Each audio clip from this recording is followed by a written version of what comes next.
Hello there, it's Josh here from racingtoprofit.co.uk. I hope you can see me and hear me as always. Um, as ever, as is my intention with these videos, I hope it will be fairly short, but long-suffering watchers of these things tend to know that I can go on a bit, but I want to spend 10 minutes or so, and I'll keep looking down at the clock, talking about the 825 from Chelmsford. It's the race of the day. Um, and why is it the race of the day? Well, because our girl, blessed to impress, who I'm lucky enough to own a swish of the tail in, runs again 19 days after a superb second place at Wolverhampton. And I thought, for the benefit of anyone who wants to watch, I might just discuss her chances and discuss the race. I'm using and within the excellent gg's.co.uk set of racing tools, which are the best race cards in the business, as well as doing other various things, all at the click of a button, which is always good for saving time. What's the first thing I want to say about the race before I just get on to Blessed? If I click on this Instant Expert tab here, this allows you at a quick glance to have a look at how horses have done within today's race conditions. So we have kind of standard, it's class 6. You've got the course there, as you can see in front of you, 7 furlongs. You can do field size, and you can sort to the top right hand here by every run under all codes, by handicap, just by all-weather form, flatten all-weather forms. So if I just click on all-weather, this is a handicap, so if I click handicaps. The thing to point out, I suppose, is that this feels very competitive, mainly because, as you can see in front of you, there's lots of amber and lots of green, which is suggesting that plenty of these horses have won within the various elements of this race, within the various conditions, as you can see in front of you. And if I click the place tab, so this over here to see, this is the winning form. If I click the place of all time, you can just see the amount of green that is there in amber. So on the face of it, this is competitive. I suspect, like many an all-weather race, I suppose, especially one on over 5 to 7 furlongs, that this is going to come down to fine margins, how the horse settles, whether they kick at the right time, whether they get any breaks. And I suspect, I mean, I wouldn't be surprised even if there's a kind of blanket finish, but we shall see if I'm right or wrong on that. With having clicked this, you can look at Blessed to Impress's form line here. She's just consistent. She's such a wonderful syndicate horse to have with me and my friends in White Diamond Racing, and with Amy Murphy, our excellent trainer. She just tries. I mean, you can see how consistent she is there. She's run at Chelmsford 5 times. She's won or placed 3. She's yet to finish out of the places over 7 furlongs here. Having clicked that, you can see there that there's kind of 1, 2, 3, 4, 5 who are either unproven or have yet to win over the trip. A few of these do have form over 8 furlongs or a mile. You can see there that I can change the distances to look at the different form profiles. So some of these do stay kind of further. So on the face of it, it looks fairly competitive, and you can look down and get a rough idea with the number of horses that have either won, come second, come third on recent starts, to give the impression that this race could take some winning. And I'm not going to sit here and say that she's definitely going to win. I will just touch on pace quickly, if this just loads up. There we go. You can see the pace map down here, so this gives an idea, of course, who's going to be near the front, who's going to be near the back. I'm not quite sure why Blessed to Impress is down as mid-division here. There is a fair bit of pace onto a point. You can see here with Strategic Heights can get on with it, or races prominently. The 4s indicate those that have tried to make all or have led for certain points, and the 3s indicate you race prominently. If you're looking at the pace maps here, and if you're a jockey looking at the pace maps here, I don't know, Nicola might be watching this on the journey to the track. You can see here at Chelmsford over this course and distance just how important it is to kind of be racing prominently. Clearly, it's possible to win from being mid-division or held up. But it's harder to do so, and you can see obviously the profit levels there to £1 level stakes at SP. You obviously need plenty of luck, and you need them to go very hard if you do find yourself further back in the field. It could be that there's plenty of pace on here and they go a fair lick, especially there's a few of those like the Osborne horse, Rippling Waters, who seems better over kind of 8 furlongs. You'd expect those to be aggressive on that types if they have the pace to kind of get out and hold a position. You can see here that some of these, Blessed is drawn in 7. There's a few who race prominently drawn on her inside. Rippling Waters, the King Steed. Hick Bibby has, although was kind of held up in the last trio last time, so it'll be interesting to see what they do with that one.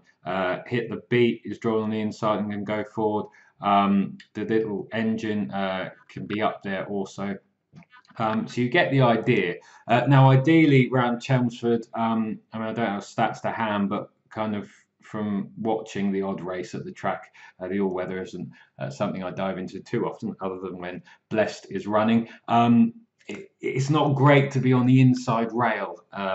I mean, it can depend probably meeting to meeting, but you can get stuck a bit. I'm sure the inside is sometimes slower. So ideally, Blessed, if she breaks like she did last time at Wolves when she absolutely flew the start and kind of made a length or two on a few of them who kind of missed it, she should be able to get out and hopefully get a prominent position. I suspect there'll be a few that go forward. And with any luck, Nicola will be able to get her out, possibly just off the rail, either kind of second or third, not too wide, just behind maybe 2 or 3 that might go forward. Should be able to hopefully settle her behind those, and then as you sweep into the straight, kind of angle off and make your charge at the middle of the track. That's how I imagine it, imagining it happening in my mind. If I look at the horse, well, she's just very consistent. You can see here she's had 18 runs for us. We bought her unraced as a 2-year-old. She won on debut for us. We knew, obviously, we smashed her in from 10 to 1 to 4s. We didn't know. We knew she was fit and had been showing a little bit at home. And we also knew that we would go forward and try and make all, if nothing else, want to take us on, which is exactly what Lemos did with an excellent ride. That race actually hadn't worked out too bad. And then, you know, she ran okay. We gave her a bit of a break. She came back. She won for us at the track. She handles Chelmsford fine over 16 furlongs. Over 16 furlongs, sorry, at 16 to 1, over 6 furlongs. I don't think she'd stay 16 furlongs. At 16 to 1, we didn't really know what to expect, but of course, plenty of us had a little nibble. But that was a nice reward. And then she's just given us fun so many times at the races. There are various excuses for some of these runs. That Nottingham one wasn't too bad. The Brighton race, she not demolished, but she won fairly well there. You can see she's won off a mark of 62 at Class 6 at Brighton. Class 6 here she won for us. So she's won 3 times.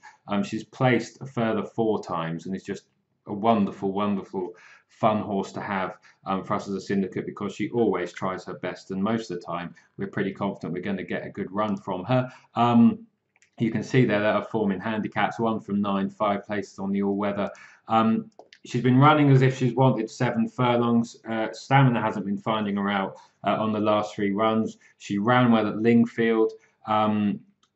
She ran well again at Chelmsford on the 10th of November, losing out in a photo by a nose, which was painful. And then she returned after a 70-day break at Wolves, where she was very, very fresh. She did pull for a bit, and Nicola decided rightly to fill her up and try and kind of save some energy and fill her lungs up for the kind of run to the line. Sadly, the horse on her inside, who got the better of her, kicked kind of and got a length up on us, really. In hindsight, I think Nicola, as she kind of reported back to us, may have wished to actually just let just to let her down and to let her run and to get after her sooner. I kind of think, given how she raced in the early part of that race, if she had have thrown If she had let her go earlier, she might have actually faded back out of the places. But those are the kind of split-second decisions, of course, when you're kind of going 35 miles an hour or whatever on a flat horse that you kind of have to make. I think it was the right one at the time. But today, hopefully, we won't be kind of left dying wondering, because hopefully after that kind of getting the freshness out of her on that last run, she may be a bit more settled. She'll be able to, as I said, kind of track any pace, and Nicola will be able to get after her when she wants, to make plenty of use out of her, because she has been staying on the last twice. She wasn't stopping as she ran all the way through the line at Wolves. So she is going to run her race. As I said, she is £1 below her highest ever winning mark. She's just kind of consistent. She doesn't wear any headgear because she doesn't need it, and that's kind of some indication, especially in these Class 6 races, as plenty often have aids and might need a little bit of help. But she puts her head down, she battles. I've no idea as I record this what her price might be. I haven't actually looked. I wouldn't put anyone off an interest small each way wager if she's an each way price, because it does look competitive. Hopefully Strategic Heights might need it. The Little Engine is interesting down in trip. Why is he interesting? Because these cheek pieces return, and his handicap mark isn't too bad either, and the trip is clearly fine, and he's a course and distance winner. It could be the headgear makes a difference for the Dun Charge, so that might be an interesting one. He might be at an okay price, I'm not sure. Screaming Gemini is just kind of consistent, but again, it's generally been running over further, and will hopefully from this wide store find it happening a bit too quick. I can hope that Agent of Fortune might need the run. If I look at his record here after 60 days, he's actually won after a 68-day break in October 18, so maybe he will be fit, and maybe they decided to give him a little bit of a break after a little busy spell. But you know, he might have sharpness on that one. Rippling Waters, again, might be about how he handles the 7 furlongs, might actually want 8, so hopefully we might be able to kick and kind of outpace him at the kind of 2 furlong pole and steal a march, but he probably should be staying on towards the end, and he turns up here in good form. Hit the Beat actually has stamina to prove, has the odd decent run, has won a race before. Mark Keeps Falling does have a very inexperienced jockey, well, I say very inexperienced jockey on board, £7 claimers, that's the natural assumption, but you can see the record of trainer jockey combo here. She's only ridden one runner at the track, so that's an advantage for us maybe, but Hit the Beat is a kind of lightly enough race 4-year-old, but is what now? Well, yeah, 1 from 6 on the all weather, so an unexposed horse. That won't clearly be a shock if he runs all right, but does have stamina to prove, but does drop in class. Clive Cox maybe could be going better. Not exactly in red hot form, as you can see there, all his runners in the last 14-30 days. The King Steed, the course and distance winner, arrives here in form, is another that drops in class. I don't actually know if Nicola had the choice, which would be interesting. I know she loves Blessed as much as we do, and they get on very, very well. And she's a great jockey, a great laugh, brilliant pre-race, brilliant after the race. That's something I don't know, actually. I'll ask her at the track as I'm heading there for the day. But this one's generally consistent as a course and distance winner, so you can't see the King Steed being that far away, and he's well drawn as well for a prominent racer. Hit Bibby, again, has been running all right. Whether or not he will find this trip, is it he or she? Whether or not she will find this trip on the sharp side, but like I said, she has won as a 3-year-old here, and there will be enough pace to aim at here, and with the £7 claim, and Laura's been riding well and clearly knows the horse well, that makes her well enough handicapped. So yes, you're getting the picture here. Another 10-year-old. I'd like to think a 10-year-old isn't winning this, but you never know. Mark Usher is in form, as is it Henry Spiller. This one's doing something different, dropping back down in trip. King of Rooks. You can see there, yet to place on the all-weather though. So it's an interesting race. I've probably been talking for long enough. How long have I been going for? Nearly 15 minutes. That's quite short for me. You get the idea. There's plenty of horses in form here. There's plenty going well. But as you've just kind of flicked through some of them, plenty of them do have questions. Blessed for Impress is solid.